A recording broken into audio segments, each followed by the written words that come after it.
Hello, everyone. Welcome to Assessment Bites, a series of short videos on various strategies you can use to drive learning forward. Our driving question for today's bite is, how can I make learning visible to improve engagement, metacognition, feedback, and learning?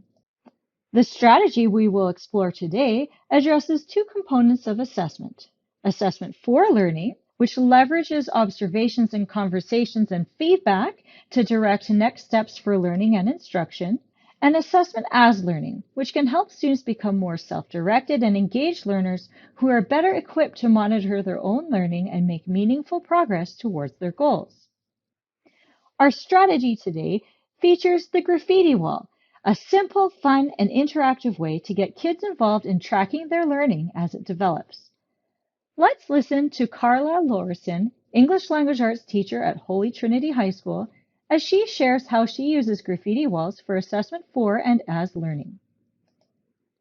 So the novel that I'm doing with my 20-1s is called The Poet X, and these are the four big themes that the kids sort of picked out at the start of the story. And so this is where they're tracking the progression of the themes as we go through the three parts of the novel.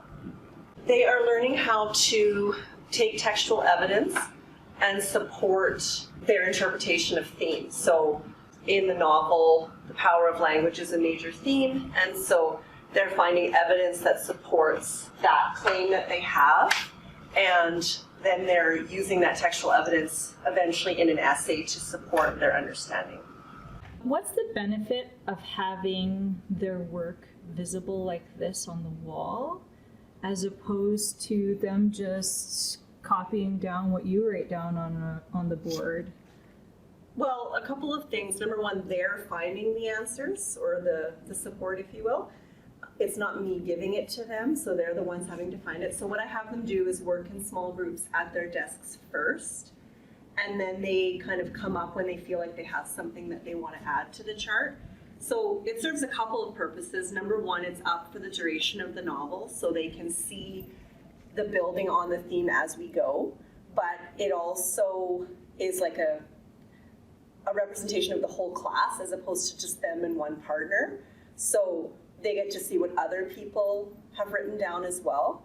And so then we get a more like comprehensive view of that theme. And I also tell them, like, if they come up to write something down and someone else has written that particular quote, then they can't just write it again. They have to either like add something to it or offer an explanation or add an additional quote that supports it. So they're sort of like working together to complete it as opposed to doing it on their own. Like I always say to them, many hands make light work. So they're kind of working together to create the most comprehensive sort of representation of the theme possible.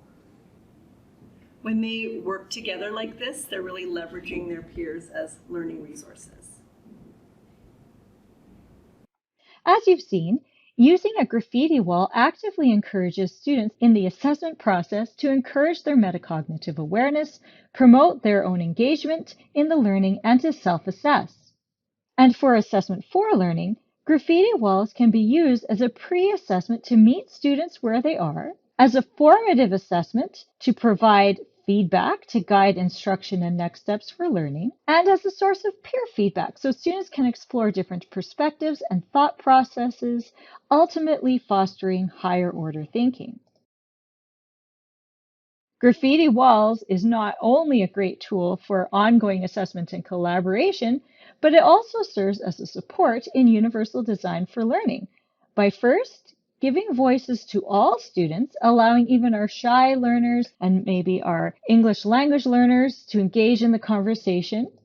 Graffiti walls allow us to visually record learning as students work together to build knowledge and understanding, and they help to foster a sense of community and shared responsibility for learning.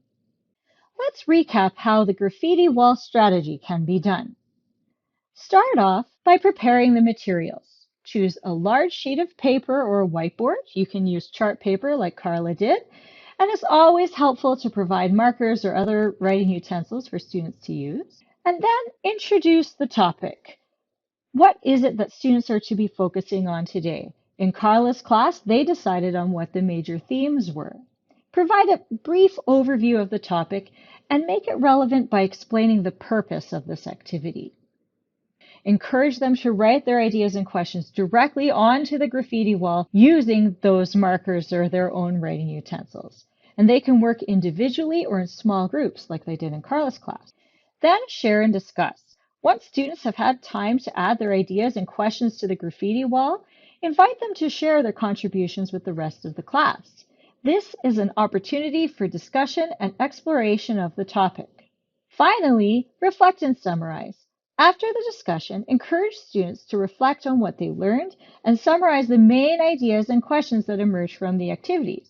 You can use this information to guide future instruction and even to provide feedback. You can also use this information to build upon as you proceed through the book, as we've seen in Carla's class.